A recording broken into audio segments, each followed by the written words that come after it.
जंगल में एक गिद्ध का बच्चा अपने माता पिता के साथ रहता था। एक दिन गिद्ध के बच्चे ने अपने पिता से बोला, पिताजी मुझे बहुत भूख लगी है। तो गिद्ध ने कहा, ठीक है, तू थोड़ी देर रुक, मैं तेरे लिए खाना लेकर आता हूँ। गिद्ध जैसे ही उड़ने वाला था तो उसके बच्चे ने पीछे से आवाज़ लगाई, पिताजी आज मेरा इंसान का गोश्त खाने का बहुत मन है। तो गिद्ध ने कहा, ठीक है, मैं देखता हूँ।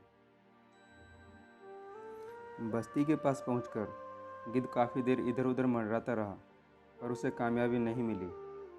थक हार कर वह सूअर का गोश्त लेकर अपने घोंसले में पहुंचा। तो उसे देखकर गिद्ध का बच्चा बोला, पिताजी मैंने तो आपसे इंसान का गोश्त लाने को कहा था, पर ये क्या, ये तो आप सूअर का गोश्त ले आए।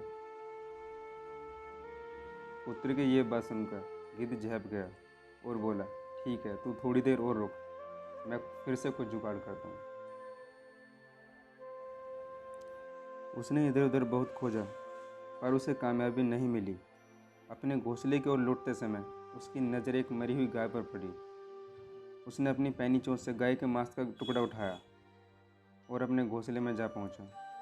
यह देखकर गिद्ध का बच्चा बिगड़ गया और बोला, ये क्या पिताजी, आप तो गाय का गोश्त ले आए, क्या आप मेरी छोटी सी भी इच्छा पूरी नहीं कर सकते? मेरा तो इंसान का गोश्त खाने का बहुत मन था। यह सुनकर गिद्ध बहुत शर्मिंदा हुआ और बोला, रुक, मैं कुछ करता हूँ। उसने मन ही मन एक योजना बनाई और अपने उद्देश्य की पूर्ति के लिए निकल पड़ा। गिद्ध ने सूअर के गोश्त का एक बड़ा टुकड़ा उठाया और मस्जिद की बाउंड्री वॉल के अंदर डाल दिया और इसके बाद गाय का गोश्त उठाया और मंदिर के पास डाल दिया। मांस के छोटे छोटे टुकड़ों ने अपना काम किया और देखते ही देखते पूरे शहर में आग लग गई। रात होते होते चारों ओर इंसानों की लाशें बिछ गई। यह देखकर गिद्ध बहुत प्रसन्न हुआ। उसने एक इंसान के शरीर से गोश्त का बड़ा टुकड़ा उठाया और अपने घोंसले में जा पहुंचा। यह देखकर गिद्ध का बच्चा बहुत खुश हुआ और बोला, पापा ये कैसे हुआ? इंसान का इतना सारा गोश्त आप कहाँ से लेकर आए? गिद्ध बोला, बेटा ये इंसान कहने के तो अपने आप को बुद्धि में सर्वश्रेष्ठ समझता है, पर जरा जरा सी बातों पर जानवर से भी बदतर बन जाता है और बिना सोचे समझे मरने मारने पर उतार हो जाता है।